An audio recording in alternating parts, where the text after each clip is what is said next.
গরমকল্লিদ আহলে হাদিসের কথা কইয়া রাবি এটা তো কোনো বুড়া মানুষ নাই, এই পর্যন্ত দেখছেননি কোনো বুড়া মানুষ? সব জোয়ান অকল, তারা টার্গেট হইল জোয়ান অকল। বুড়া অকল আইজ আসন খাইল যাইবা কি তারা ইত্যাদি কিতা করতো দরকার গিয়া, তারা ভবিষ্যৎ প্লান যেটা এটা হইল জোয়ান অকল। এর লাগি যত এখন গুমরা হইতরা পথ স্পষ্ট হইতরা সব জোয়ান অকল। এরারেও দুষবার আগে নিজে একটু চিন্তা করলে দেখবা এটা সম্পূর্ণ দুই সম্রাট। এই জোয়ান অকলরে আমরা তো সঠিক লাইন দিছি না, মুসলমানই শিখাইছি না, মুসলমানই জানে না, তাকে তার পথ আমি দেখাইছি না। উচিত আসলো মুসলমান হিসাবে আমি আমার পরিচয় আমার বাচ্চার সামনে তুলিয়া ধরতাম, তারে তার পরিচয় দিতাম।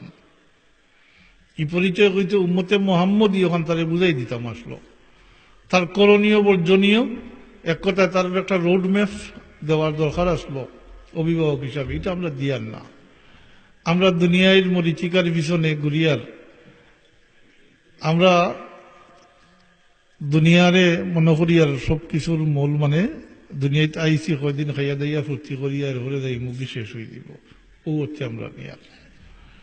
এর লাগিও বিপর্যয় ঘটে। এই বাচ্চাইন গুমরা বেপতি হইতরা ইটার কোনো দায় দায়িত্ব বর্তাইব নি চাব কল আমরা রূপে মাতুকা জি। ও যে বাচ্চা কাচ্চা যে গুমরা হইতরা পথ স্পষ্ট হইতরা বেনমাজি হইতরা মুসলমানই জানতরা না, ইটার কোনো দায় দায়িত্ব আমরা রূপে বর্তাইব নি? সকলে মাত্রই না মনে দেবাই থেকে দেবাই যাক জি আইব। এটার দায় দায়িত্ব সব আইব অভিভাবক হিসাবে আপনার আমার উপরে। আর যখন বুঝবো আবারও হই, আর যখন বুঝবো আমরা তখন কিছু করার থাকতো না। এই বাচ্চাইনতে যদি মুসলমানই জানতা, নমাজ রোজা এটা জানতা, যদি নিয়ম পদ্ধতি জানতা, নমাজি হইতা, তাহলে তো অত সহজে এরা গুমরা করতে পারল না। এরা মূল্য জানে না, জ্ঞান বিজ্ঞান বাড়ছে, যোগাযোগের মাধ্যম বাড়ছে, এক পর্যায়ে গিয়া শিখতে চায়। আর এই শিখতে গিয়া তখন তো আর বক্তব্য ইয়া বইতো নাই, বইবনি মাতুই না, বড় ইয়া বক্তব্য ইয়া বইবনি। আর এখন তো যোগাযোগের মাধ্যম তো সবর গেছে আছে, ওটা ইন্টারনেট ফেসবুক ওটা। হে তো তখন শিখতে গিয়ে ওটার উপরে নির্ভর করে, ফেসবুকের উপরে নির্ভর করে।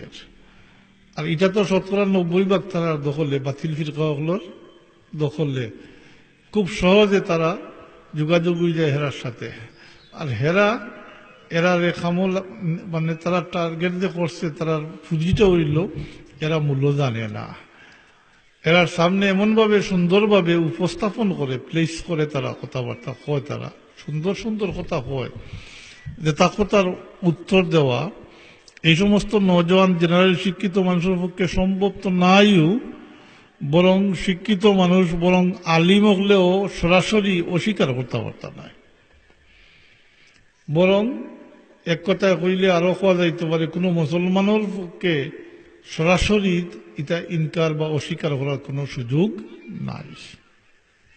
ফারবানি কেউ কইতা, তারা যখন কইব বলে ও হইল রসুল্লাহ নমাজ, কেউ কইতে পারবানি কথা বলে রসুল্লাহ নমাজ মানি না মাতুকা। এই কথা হলোর জবানে দি বাড়াইব নি? এই কথা তো হলোর জবানে দি বাড়াইত নাই। আমি কইছি কেউ এতরাজ করতে পারত নাই। সহি আদিস ওলা ফারবানি কেউ কইতা বলে সহি আদিস মানি না মাতুকা না। ও দুর্বলতাটারে তারা খামো লাগায়, তাড়াতাড়ি এই বাচ্চান্তরে তারা খেচ করিল রসুল্লাহ নমাজ হইয়া। এরা যদি জানতো, নমাজও জানতো যদি, তো অন্তত কিছু দিকেই তো পারলো না, কিছু মারতে পারলো না, দুই একটা প্রশ্ন করতে পারলো জি, অন্তত পক্ষে দিকেই তো পারতো যদি জানা থাকতো বলে তুমি করায় রসুল্লাহ নমাজ এইভাবে। আর আমরা নুফরিয়া আইলাম, আর আমরা না 1400 বৎসর ধরে মুমিন মুসলমান হলে নুফরিয়া ওভাবে আইলা, কি এই কথাটা কাম খুলতে পারতো তখন যদি জানা থাকতো। ও তখন যে জব পাইল ওনে নিজে একটু চিন্তা করলে, নিজের বিবেকরে একটু খাটাইলে মূল উদ্দেশ্য কিটা এটা বুঝিতে পারলো ওরা। আর না বুঝলেও তখন দ্বারস্থ হইলে, রাখন কোনো মানুষের দ্বার লইলে বুঝি লিতে পারলো ওরে কিতা কইতো স্যার। কথা তো কইছে, কত সুন্দর কথা কইছে বলে রসুল্লাহর নামাজ। এটা দিয়ে কিতা বুঝাইতো স্যার যে এই যে তখন তারা জিকাইলে জবটা তারা ওলাও দে, তারা বই পুস্তক ওলাও লেখা যে আগর এরা ভুল করলা করি আমরাও ভুল করতাম নি, নাউজুবিল্লাহ।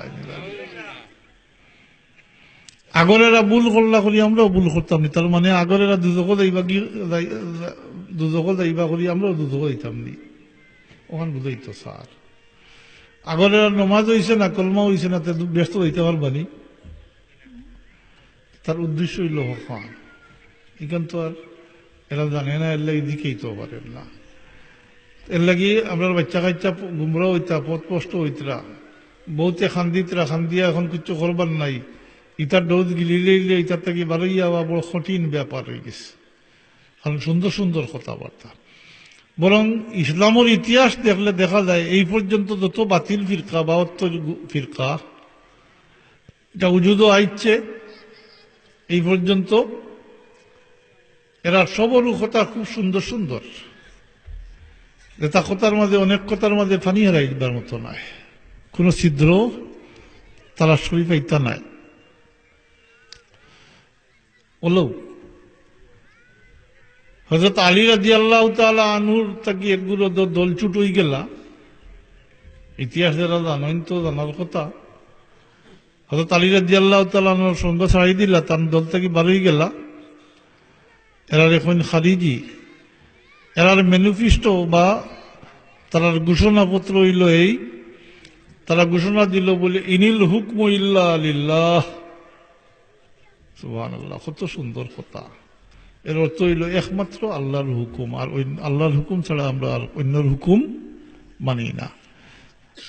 কেউ হইতে পারবানি কথা বলে না আল্লাহর হুকুম ছাড়া আমরা অন্যর হুকুমও মানি, কেন হইতে পারবানি? জি, কেউ তা তো করতে পারবানি না। কথা তো সুন্দর কইছে, উদ্দেশ্য খারাপ। এল্লাই হযরত আলী রাদিয়াল্লাহু তাআলা আনহু ফরমাইন, জবাব দেন, এই কথা শুনিয়া জবাব দেন, কলিমাতুন হক্কুন উরিদা বিহাল বাতিল। কথা সত্য কইছে, উদ্দেশ্য খারাপ, উদ্দেশ্য খারাপ। কিন্তু উদ্দেশ্য হচ্ছে আলী রাদিয়াল্লাহু তাআলা আনহু আর হযরত মুআবিয়া রাদিয়াল্লাহু তাআলা আনহুর মাঝখানে সন্ধি হইছে, সাহাবায়ে কেরামের দুই পক্ষে দুইজনের মাধ্যমে সন্ধি হইছে, ওটা মানে না, উদ্দেশ্য ওটা। তো যাই হোক, আমরা বুঝিয়ান না, আমরা বাচ্চা নষ্ট হইতরা। আমি আগে দিকেইছি, আপনারা কইছেন তার দায় দায়িত্ব আমরা আছে। হ্যাঁ, আমরা দায় দায়িত্ব আছে, কারণ স্বীকার করতে হইব। ভুল স্বীকার করা মহত্বের পরিচয়। আর ভুল বুঝি নিতে পারলে মানুষ সংশোধন হইতে পারে। আর ভুলের উপরে অটল থাকলে মানুষ সংশোধন হইতে পারে না। আমরা বাচ্চা একদিকে বাতিল ফিরকা হলে নের গিয়ার, একদিকে আমরা বাচ্চা আমরা মুসলমানই শিখাইয়ান না। অবস্থা দিন দিন খারাপের দিকে তার। এখন তো ওলা